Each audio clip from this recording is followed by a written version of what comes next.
size 6'6". Y'all don't need to know.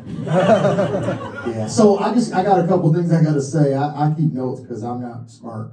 But Steve, when you were talking about Newaygo and Muskegon, I'm from Muskegon, right? No, whoa. I'm not from Muskegon. I'm from Lansing. Yeah, I'm from LA, Lansing area. But I live in Muskegon. I've been in Muskegon a long time, and Muskegon is like the 19th most segregated city in the country. Newaygo's not. Yeah. So immediately when you said Newaygo, I said, no, we go. We don't go there. And Drew, I got something for you. Yes. I just want to throw you this protein bar right quick. Now we can get started, right? So I've been working on this. This is my first time tonight. Like, I'm just a clown though, right? I told our church I'm funny. So Chris, your wife is here trying to prove. My wife didn't even show up. Right? She was like, I'm not coming to see you make a fool of yourself. So you just go enjoy yourself, right? She did make my shirt though. Y'all see that? Yeah. Well, there's a lot behind that. Don't look so surprised because I'd be cutting up like a fool, right? So I was at work. I'm gonna talk about this a little bit later. I'm bivocational, and so I have another job. And I was at work, and we were on a Zoom call. We do a Zoom call every Wednesday, and I'm like, man, I thought that this night was gonna be a whole bunch of white people. Like, it pretty much is. But I mean, I'm just saying, like there's more of y'all than I thought there was gonna be, so I appreciate y'all being here. By the way, if anybody wants to tussle, these two came with me, and we will tussle with y'all tonight, right? Don't make us go sin with your chin, we'll bless you real good. So like I was at work, and it's like, I'm in this Zoom call, and they hear that I'm about to do this stand-up stuff. And my boss was like, oh yeah, ha ha ha ha. And I was like, well yeah, I was gonna start by saying, man, I was really nervous until I got in here in the room. It's just like everywhere else I go, I'm the only black dude. And they all were like, and I said, yeah, that's what I wanna do. That's what I wanna do. I wanna make people. But I am in the 19th most segregated city in the country, but I live in a predominantly white neighborhood. Actually, I live in an all-white neighborhood. Our family's the only black people there. Which tells me something, because when we moved in, this other family moved out, and they were white. But the neighbors came across, they were like, we're so glad to see you, welcome. I was like, who? Who just moved out that y'all welcome and happy to see us? I mean, like they were like, welcome, so good to see you. I'm like, who were these people? So I did some research. They was crazy, y'all. like they had a son. They had I found out the room in the basement was padded because the dude was like a mess, right? And I was like, now I get it. But we've been there like 18 years now. They don't talk to us that way anymore. It's a little different. They're like, when y'all moving? So I'm in this predominantly white school district. That's where I work. I'm a bivocational pastor, and most of my students are white. There's like 85%. I've been there like 20 years, and so now I've got to where I can say what I want to say and how I want to talk and act how I want to act. It's a lot of fun. And so like all of my coworkers are looking at me like tripping. But now our church, on the other hand, is a little bit more diverse. Somebody say little. Little. Everybody say little. Little. That's what we do at our church because where white people don't talk, so I have to make them talk. See what I just did? See how I just did? Yeah. Somebody say little. Everybody say little. Little. Yeah, that's real good. Right, lady? Right, lady? Yeah, right. Hey, by the way, she a Bears fan. Woo, woo, come on now. Everybody say boo. Yeah. Everybody say, yeah. She came into church like 2 weeks ago. Straight Bears now. For life. Yeah, we prayed for her and beat her up and let her home. But like so Matt told you that he's part of our church too. They're part of our church, so you kind of get the vibe, right? So we got some struggles, like music. Do we clap on 1 and 3?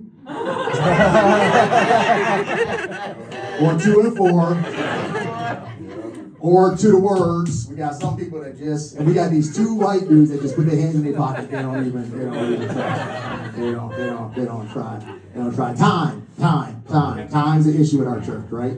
And we know the Reformed churches and the good, y'all come early. That's why the coffee shop started, because y'all have some time. Y'all come in and be chatting it up. Hi, how are you? It's great to see you. Not at the other side, right? The other side, we slide in right at the end, or well, we be late. So I want to talk about that, John. You knew I was coming. Listen, we live in this. Oh, I'm gonna use Chris. Can I use it? Can I use it? We live here. We are here. My man drove 3 hours and got here a half hour on time. He's 15 minutes away from the church. It's late every Sunday.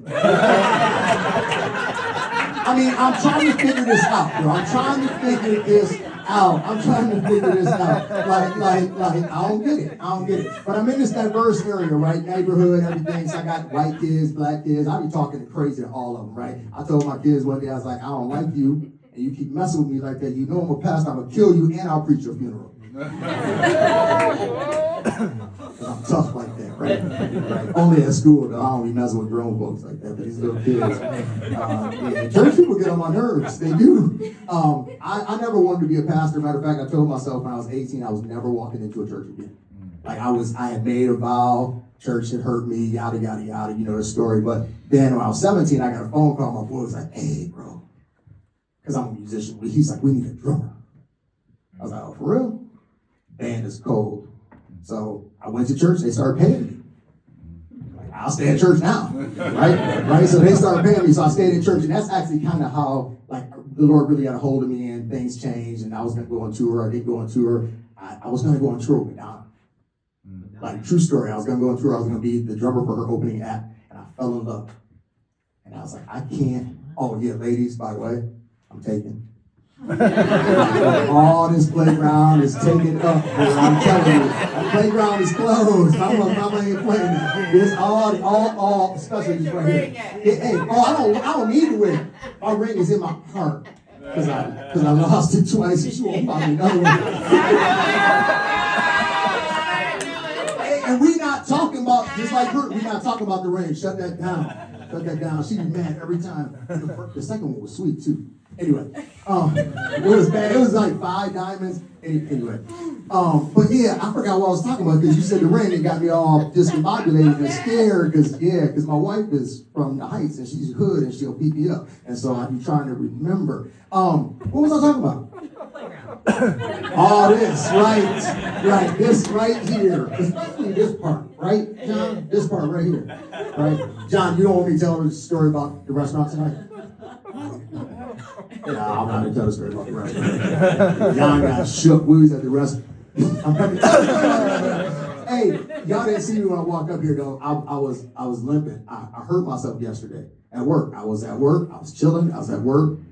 And I stood up, and I was doing nothing. And this toe on my hip, it started hurting. I was doing nothing but being 53 years old, and it just happened. Anybody else? Hey, how many of y'all under 40? Yeah, bro, I can't wait. I want to meet you. How old are you? 26. Yeah, I can't wait to meet you in like 13 years, right? Everything you're going to be like, ouch!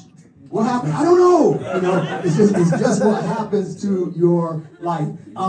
So I told y'all that I'm a school administrator, but I'm also a pastor, right? So what I do for a living is I talk to people, I encourage them, and I get them, I tell them what right to do, and they ignore me. Wake up the next day, do the same thing.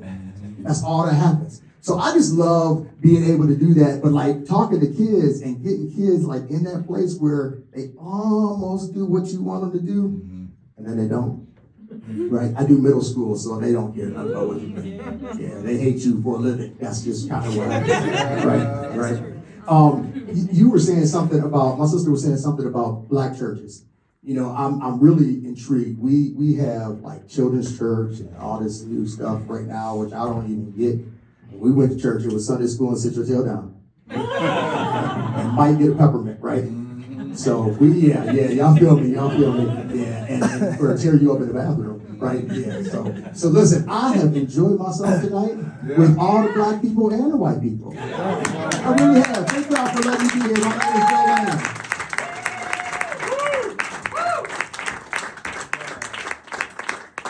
Sir? Oh. Oh yeah, can't forget my ripple. You gotta drink those electrolytes. You know what I mean? You get a little bit lengthy. You know, you get dehydrated. All right, we've covered that ground. We're set on that. This next guy. This guy is all the way from